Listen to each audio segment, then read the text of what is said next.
ഇപ്പോൾ Niagara waterfalls ആണെങ്കിലും Victorian waterfalls ആണെങ്കിലും ഒക്കെ ഇങ്ങനെ വിശാലമായിട്ട് ഇങ്ങനെ വന്ന് വീഴുന്നത് നമുക്ക് കാണാം. അതൊരു തടാകം പോലെ ആയിട്ട് അവിടുന്ന് ഒഴുകി പോവുകയാണ്. ഇതങ്ങനെയല്ല, ഇത് ആകാശത്തുനിന്ന് ഇങ്ങനെ ചെരിഞ്ഞ് ഒഴുകി വരിക ഒരു തട്ട്, അത് കഴിഞ്ഞ് വീതിയുള്ള മറ്റൊരു തട്ടിലേക്ക് അത് വരുന്നു.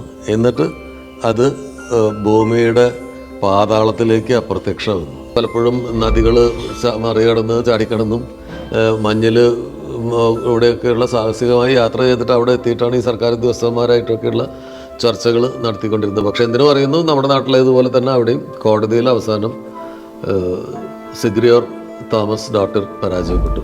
അപ്പോൾ നമുക്ക് ശരിക്കും തോന്നുന്നു അവിടെ വെള്ളം കുത്തി വലിച്ചിട്ട് അവിടെ ഉണ്ടായ ഒരു വഴിയാണ് എന്ന് തോന്നും. പക്ഷെ അങ്ങനെയല്ല, അത് ഈ ടെക്ടോണിക് പ്ലേറ്റ്സ് തമ്മിൽ അകന്നിട്ട് ഉണ്ടായിട്ടുള്ള വിള്ളലാണ്. അതൊരു 6-7 അടിയിലധികം വീതിയിൽ ആ വിള്ളലിപ്പോൾ നിലനിൽക്കുന്നുണ്ട്. അവരുടെ സമരം വിജയിച്ചതുകൊണ്ടാണ് ഇന്ന് നമ്മൾക്ക് ഈ വെള്ളച്ചാട്ടം, ഗൾഫാസ് വെള്ളച്ചാട്ടം വാട്ടർഫാൾസ് ഇന്ന് ഇതുപോലെ നമുക്ക് കാണാൻ കഴിയുന്നത്. ഓരോ കാഴ്ചകളുടെ പുറകിലുമുള്ള കഥകൾ കേട്ട് കഥകൾ മനസ്സിലാക്കി യാത്ര ചെയ്യുന്ന ആളുകൾക്ക് ഇതൊരു അവിസ്മരണീയമായ സ്ഥലമാണ്. നമ്മളിനി കാണാൻ പോകുന്നത് ഗൾഫാസ് വാട്ടർഫാൾസിലേക്കാണ്. ഗൾഫാസ് വാട്ടർഫാളിൻ്റെ പ്രത്യേകത എന്ന് പറയുന്നത് ഐസ്ലാൻഡിലെ ഏറ്റവും മനോഹരമായ ഏറ്റവും വലിയ വാട്ടർഫാളാണ്. ഈ വാട്ടർഫാൾസ് പണ്ട് 1907 1907 ഒരു ഇംഗ്ലീഷുകാരൻ വിലയ്ക്ക് മേടിക്കാൻ ആഗ്രഹിച്ചു. ഈ വാട്ടർഫാൾസിൻ്റെ പകുതി ബ്രാത്തോൾട്ടിലെ തോമസ് എന്ന് പറയുന്ന കർഷകൻ്റെ ഉടമസ്ഥാവകാശത്തിലുള്ളതായിരുന്നു. തോമസ് എൻ്റെ സുഹൃത്തിനെ വിൽക്കാൻ പറ്റില്ല എന്നാണ് ബ്രിട്ടീഷുകാരനോട് പറഞ്ഞത്. അപ്പോൾ ഇംഗ്ലീഷുകാരൻ തൻ്റെ ഓഫർ ഡബിളാക്കി. അങ്ങനെ ആ ഓഫർ ഡബിളായപ്പോൾ തോമസ് തൻ്റെ പെൺമക്കളോട് ചെന്നിട്ട് ആലോചിച്ചു വിൽക്കണോ വേണ്ടേ എന്നുള്ളത്. പെൺമക്കൾ പറഞ്ഞു വിൽക്കണ്ടെന്ന്. അങ്ങനെ തോമസ് ബ്രിട്ടീഷുകാരനെ നിരസിച്ചു. വിൽക്കാൻ പറ്റില്ല എന്ന് പറഞ്ഞ് നിരാശനാക്കി പറഞ്ഞു വിട്ടു. പക്ഷേ നാട്ടുകാരനായ ഐസ്ലൻഡിക്കാരനായ ഒരു കച്ചവടക്കാരൻ തോമസിന് മസ്തിഷ്ക പ്രക്ഷാളനം നടത്തി 150 വർഷത്തെ ലീസിന് ഈ സ്ഥലം എഴുതി മേടിച്ചു. എന്നിട്ട് ആ ലീസ് അഗ്രിമെൻ്റ് ഒരു വിദേശ കമ്പനിക്ക് മറിച്ചു വിട്ടു. അങ്ങനെ വഞ്ചിക്കപ്പെട്ട തോമസും മക്കളും സംഗതി അബദ്ധമായി എന്ന് മനസ്സിലായി കഴിഞ്ഞപ്പോൾ സുദീർഘമായിട്ടുള്ള ഒരു നിയമ പോരാട്ടത്തിന് ഇറങ്ങി. തോമസിൻ്റെ മകൾ സിഗ്രിയോർ തോമസ് ഡോട്ടർ എന്ന് പറയുന്ന പെൺകുട്ടി ഈ എഗ്രിമെൻ്റ് നിർവീര്യമാക്കാൻ കോടതിയെ സമീപിച്ചു. കോടതിയിൽ ഒരുപാട് വർഷങ്ങൾ നിയമയുദ്ധം നടന്നു. ആ നിയമയുദ്ധത്തിന് വേണ്ടി സർക്കാരൊക്കെ എതിർചേരിയിലാണ്. മറ്റേ വിദേശ കമ്പനിയും സർക്കാരും ഒക്കെ എതിർചേരിയിലാണ്.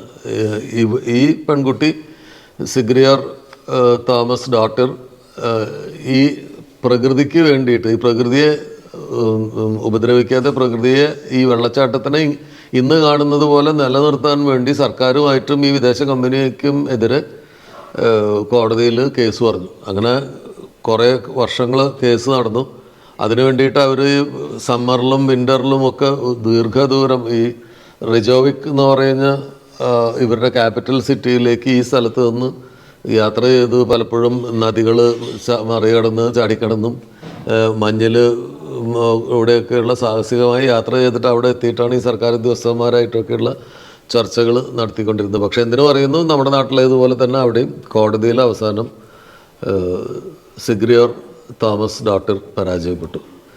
അപ്പോഴേക്കും ലോകത്തിൻ്റെ മുഴുവൻ ശ്രദ്ധ നേടിയെടുത്ത ഈ നിയമയുദ്ധം വേറൊരു തരത്തിൽ എഫക്റ്റീവായി. കാരണം അവർ പ്ലാൻ ചെയ്ത thermal power plant take off ചെയ്തില്ല, അത് സംഭവിച്ചില്ല.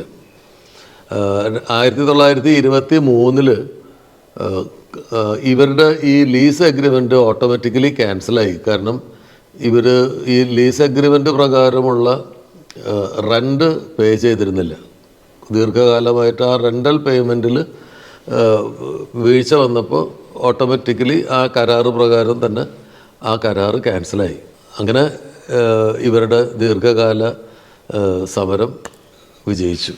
അവരുടെ സമരം വിജയിച്ചതുകൊണ്ടാണ് ഇന്ന് നമ്മൾക്ക് ഈ വെള്ളച്ചാട്ടം, ഗൾഫാസ് വെള്ളച്ചാട്ടം, വാട്ടർഫാൾസ് ഇന്ന് ഇതുപോലെ നമുക്ക് കാണാൻ കഴിയുന്നത്.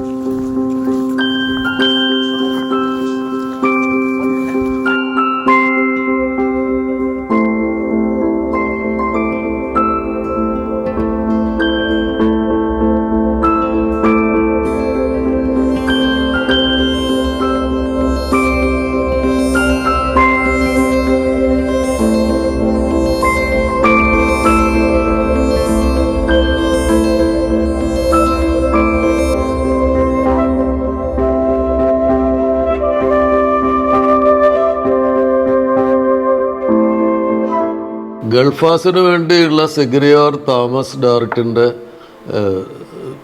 ഐതിഹാസികമായ സമരം അവരെ ഐസ്ലാൻഡിൻ്റെ ആദ്യത്തെ എൻവയറോമെൻ്റലിസ്റ്റാക്കി, പാരിസ്ഥിതിക പ്രവർത്തകയായി അവർ മാറി. അവരുടെ പേരിലാണ് ഈ വാട്ടർഫാൾസിലേക്ക് നമ്മൾ ബസ് ഇറങ്ങിയിട്ട് നടക്കുന്ന ആ പാത്തിന് അവരുടെ പേരാണ് ഇട്ടിരിക്കുന്നത്.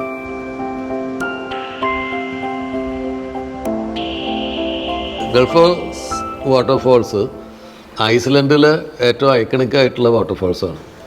ഇത് 2 ലെയറിലുള്ള ഒരു വാട്ടർഫാൾസാണ്. മൂന്നാമത്തെ ലെയർ എന്ന് പറയുന്നത് ഈ ഒരു മലയിടുക്കാണ്. ആ മലയിടുക്കിലേക്കാണ് ഈ വെള്ളം വന്ന് ഒഴുകുന്നത്.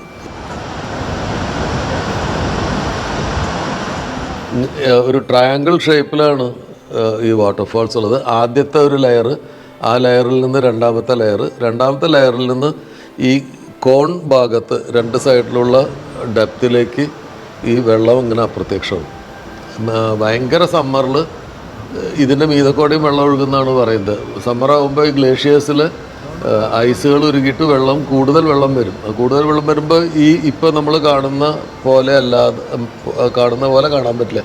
കാരണം അതിൻ്റെ മീതക്കോടെയും വെള്ളം ഒഴുകും. ആ ചാലുകളുടെ മീതക്കോടെയും വെള്ളം വരും. വാട്ടർ ലെവൽ വല്ലാതെ കൂടും. വിൻ്റർ കാലത്ത് ഈ വെള്ളത്തിൻ്റെ സൈഡൊക്കെ ഈ ഫാൾ ഉണ്ടാവും, പക്ഷേ സ്പീഡ് കുറയും. വെള്ളം ഐസി ആയിട്ടുണ്ടാവും. എഡ്ജസിലൊക്കെ ഡിഫറെൻറ്റ് ഐസ് ഫോർമേഷൻസ് ഉണ്ടാവും എന്നാണ് പറയുന്നത്. മാത്രമല്ല വിൻ്ററിൽ അതിനോട് അടുത്തേക്കുള്ള ആ പാത്തിലൂടെ നടക്കുന്നത് അപകടമായിരിക്കും. ആ പാത്തിൽ മുഴുവൻ ഐസ് ഉണ്ടാവും, സ്ലിപ്പറി ആയിരിക്കും.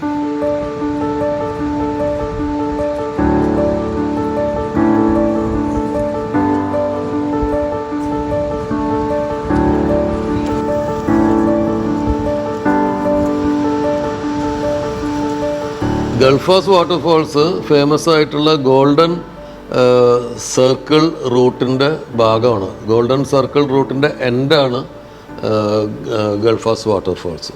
ഗൾഫാസ് വാട്ടർഫാൾസ് നിലനിൽക്കുന്നത് ഹിവിറ്റ റിവറിലാണ്. ഹിവിറ്റ റിവർ എന്ന് പറയുന്നത് ഗ്ലേഷ്യറിൽ നിന്ന് ഐസ് ഉരുകിയിട്ട് ഉണ്ടാകുന്ന ഒരു നദിയാണ്. ആ നദിയാണ് ഈ ഗൾഫാസ് വാട്ടർഫാൾസ് ഉണ്ടാക്കുന്നത്. ഇതിന് സമ്മറിൽ നല്ല ലൈറ്റിംഗ് കണ്ടീഷനിൽ അതിമനോഹരമായ മഴവില്ലുണ്ടാവുമെന്നാണ് പറയുന്നത്. ഞങ്ങൾ പോയ ദിവസം അവിടെ നിന്ന് സൺലൈറ്റൊന്നും അത്രയും ഉണ്ടായിരുന്നില്ല. ഗ്ലൂമി മൂടി അവസ്ഥയായിരുന്നു. അതുകൊണ്ട് മഴവില്ലുണ്ടായിരുന്നില്ല. പക്ഷേ അതിൻ്റെ കാഴ്ച തന്നെ ഭയങ്കര രസമാണ്. ഒരു വെളുത്ത ഒരു സാരി 2 തട്ടുകളായിട്ട് ഇട്ടിട്ട് സൈഡിലേക്ക് ഇങ്ങനെ മടക്കി വെച്ചതുപോലെയുണ്ട് ഈ വാട്ടർഫാൾസ്. വെള്ള സാരി അതിമനോഹരമാണ്. അതിൽ നിന്നുള്ള ശരിക്കും പറഞ്ഞാൽ അവിടെ നല്ല സമ്മറിലൊക്കെ പോകുമ്പോൾ മറ്റേ റെയിൻ കോട്ട് ഇടണം എന്നാണ് പറയുന്നത്. ഇതിന്ന് വരുന്ന പേപ്പറിൽ നമ്മൾ നനഞ്ഞു പോവും, ഫുൾ നനഞ്ഞു പോകും. അത്രയും സ്പ്രേ ചെയ്യുമെന്നാണ് പറയുന്നത്. റെയിൻ കോട്ടുകൾ ഇടണം എന്നാണ്. നമ്മുടെ കൂടെ തന്നെ പല ആളുകളും റെയിൻ കോട്ട് ഇട്ടിട്ടാണ് ഇങ്ങോട്ട് വന്നത്. പക്ഷെ ഞങ്ങൾ പോയപ്പോൾ അത്ര അധികം ഉണ്ടായിരുന്നില്ല. നമുക്ക് സൈക്കബിൾ സാധനങ്ങളെ ഉണ്ടായിരുന്നു. ലാങ്ജോക്കുൾ ഗ്ലേഷ്യറിൽ നിന്നുള്ള ഐസ് ഉരുകിയിട്ടാണ് ഹവിത്ത റിവർ ഉണ്ടാകുന്നത്. ആ റിവറിലാണ് 2 തട്ടായിട്ട് ഈ വാട്ടർഫാൾ കിടക്കുന്നത്. ഗൾഫാസ് വാട്ടർഫാൾസിൻ്റെ ഹൈറ്റ് 32 മീറ്ററാണ്. അതായത് 105 അടി ആണ് ഗൾഫാസ് വാട്ടർഫാൾസിൻ്റെ ടോട്ടൽ ഹൈറ്റ്.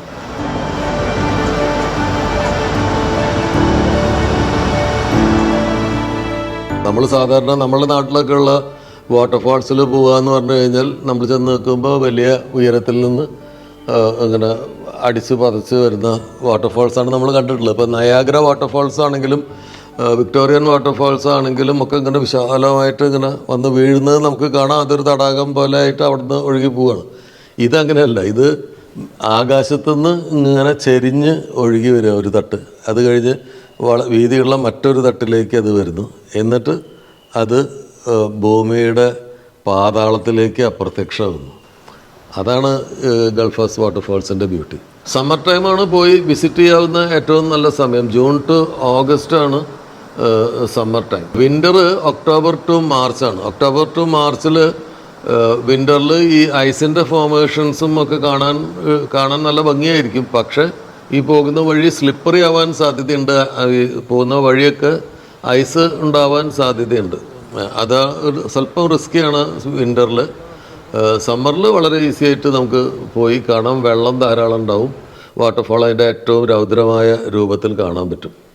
പിന്നെ ഇത് സറൗണ്ടഡ് ബൈ ലാവ മൗണ്ടൻസാണ്. ലാവ മൗണ്ടൻസ്, പാറകളിലെല്ലാം ലാവ ഉറച്ചുണ്ടായിട്ടുള്ള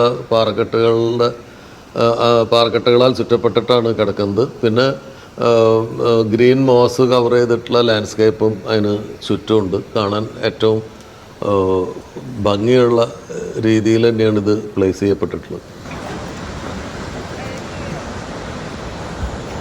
വെള്ളച്ചാട്ടത്തിൽ നിന്ന് ഉള്ള പോക്ക് കുറേ പതിവ് പോലെ നല്ല മനോഹരമായിട്ടുള്ള ലാൻഡ്സ്കേപ്പിലൂടെയുള്ള ബസ് യാത്ര.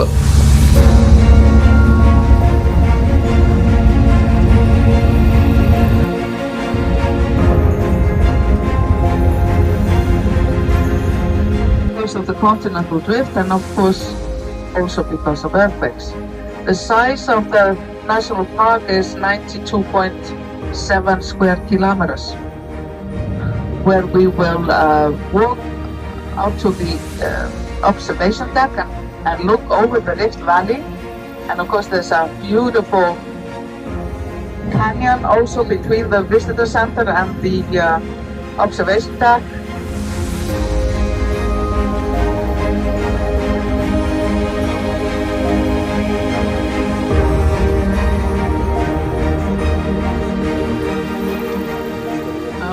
It's 10 to 4. 4:30 we want you back on the bus.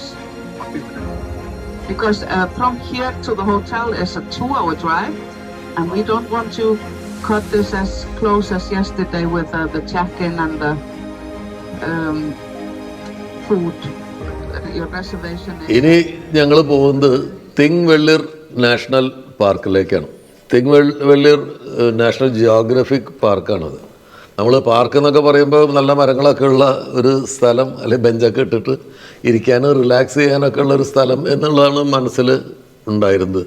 അത് കഴിഞ്ഞ് ഈ തിങ്വെള്ളിർ നാഷണൽ പാർക്ക് എന്ന് പറഞ്ഞ സ്ഥലത്ത് എത്തിയപ്പോഴാണ് മനസ്സിലായത് അതൊരു ക്ലിഫാണ്. ക്ലിഫിൽ നിന്ന് താഴേക്ക് നോക്കിയാൽ കാണുന്ന ഒരു വാലിയുമാണ്.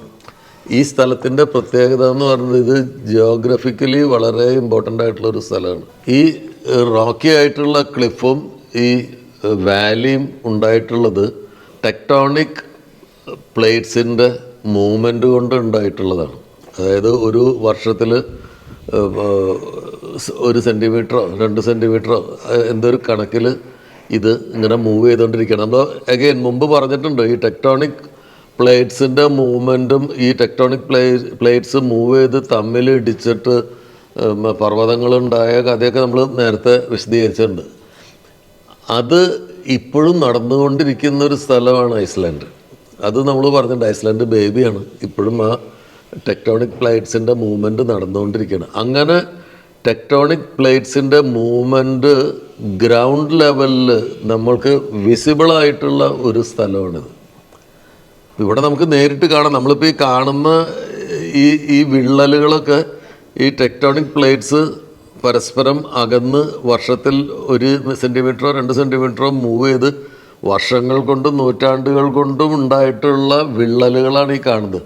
നമ്മൾ ഈ നിൽക്കുന്ന സമയത്ത് ഇത് അകന്നുകൊണ്ടിരിക്കുന്നുണ്ട്, പക്ഷേ നമ്മളത് അറിയുന്നില്ല എന്നേ ഉള്ളൂ. ഇത് മൂവ് ചെയ്തുകൊണ്ടിരിക്കുകയാണ്. ഇത് അടുത്ത വർഷത്തെ 1 സെൻറ്റിമീറ്ററിലേക്ക് ഇങ്ങനെ അരിച്ചരിച്ച് നീങ്ങുന്നുണ്ട്. അത്രയും ചെറിയ മൂവ്മെൻ്റ് ആയതുകൊണ്ടാണ് നമ്മളത് അറിയാത്തത്.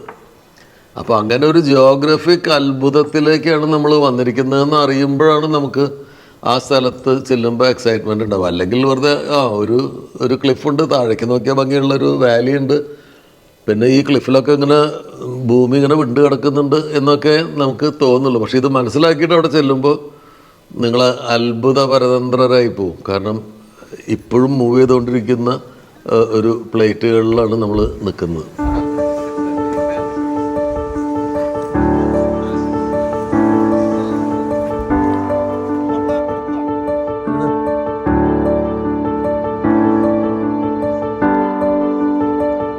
ഈ സ്ഥലത്തിൻ്റെ പ്രത്യേകത ഞാൻ നേരത്തെ പറഞ്ഞ പോലെ വളരെ അപൂർവം സ്ഥലത്ത് മാത്രമാണ് ലോകത്ത് ഈ ടെക്ടോണിക് പ്ലേറ്റുകളുടെ മൂവ്മെൻറ്റ്, ഈ മൂവിങ് അപ്പാർട്ട് എന്ന് പറയുന്ന ആ പ്രോസസ്സ് ഗ്രൗണ്ട് ലെവലിൽ വിസിബിളായിട്ടുള്ള വളരെ ലോകത്തിലെ അപൂർവം സ്ഥലങ്ങളിൽ ഒന്നാണ് ഈ സ്ഥലം.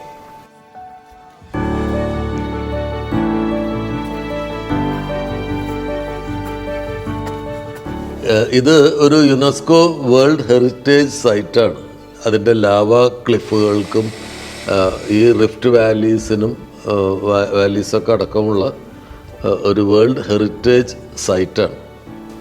അപ്പോൾ ഈ ലാൻഡിലെത്തുമ്പോൾ നമുക്ക് തോന്നും ഈ വിള്ളലുകളും ഭൂമിയിലുള്ള വിള്ളലുകളും ഒക്കെ കാണുമ്പോൾ നമുക്ക് തോന്നും ഇത് വെള്ളം കുത്തിയൊലിച്ച് ഉണ്ടായ വിള്ളലുകളാണ്. മഴക്കാലത്ത് വെള്ളം ഒലിച്ചിട്ടായിരിക്കും, ഇത് വർഷങ്ങളായിട്ട് ഒലിച്ചിട്ടായിരിക്കും ഉണ്ടായിട്ടുണ്ടാവുക, അല്ലെങ്കിൽ ലാവ കുത്തി ഒലിച്ചിട്ടുണ്ടായ വിള്ളലുകളാണ് എന്നൊക്കെ തോന്നും. പക്ഷെ അങ്ങനെയല്ല, ഇത് ഈ പ്ലേറ്റ്സ് തമ്മിൽ അകന്ന് ഉണ്ടായിട്ടുള്ള വിള്ളലുകളാണ്. ആ സ്ഥലത്ത് ഞങ്ങൾ പോയി അതിൻ്റെ ഏറ്റവും മീതെ നിൽക്കുമ്പോൾ നമുക്ക് ഈ ഭൂമിയിൽ ഇങ്ങനെ വിള്ളലുകൾ കാണാം. അതിൻ്റെ ഏറ്റവും മുകളിൽ കയറുമ്പോൾ താഴെ വലിയ വാലീസ് കാണാം. ആ വാലീസിലും ഇത്തരം വിള്ളലുകൾ കാര്യങ്ങൾ കാണാം.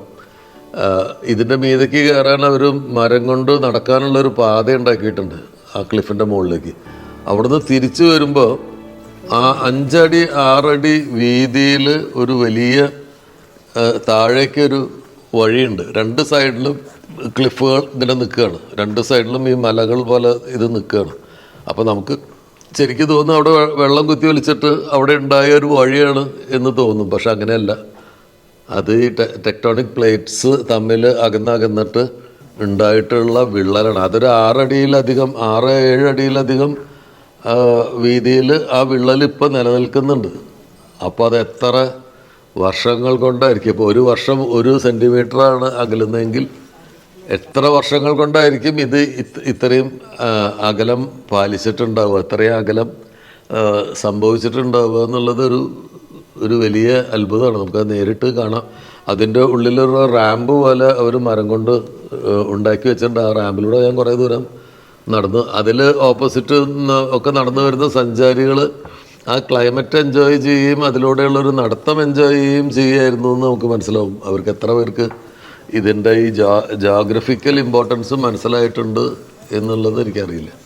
പക്ഷെ അതൊരു വലിയ അനുഭവമാണ്. ഭൂമി പരസ്പരം അകന്നു മാറിക്കൊണ്ടിരിക്കുന്ന ഒരു സ്ഥലത്ത്, ഇപ്പോഴും അകന്നുകൊണ്ടിരിക്കുന്ന ഒരു സ്ഥലത്ത് നമ്മൾ കുറച്ച് സമയം സ്പെൻഡ് ചെയ്യുകയായിരുന്നു. അത്ഭുതങ്ങളുടെ ഒരു കലവറയാണ് ഐസ്ലൻഡ്. ഓരോ കാഴ്ചകൾക്കും മണിക്കൂറുകളോളം സംസാരിക്കാനുള്ള വിഷയം ഓരോ കാഴ്ചകളുടെ പുറകിലുമുണ്ട്. ഇത് താല്പര്യമുള്ള ആളുകൾക്ക് ഇതൊരു ഭയങ്കര ഖനിയാണ് ഐസ്ലൻഡ്. ഓരോ കാഴ്ചകളുടെ പുറകിലുമുള്ള കഥകൾ കേട്ട് കഥകൾ മനസ്സിലാക്കി യാത്ര ചെയ്യുന്ന ആളുകൾക്ക് ഇതൊരു അവിസ്മരണീയമായ സ്ഥലമാണ് ഐസ്ലൻഡ്.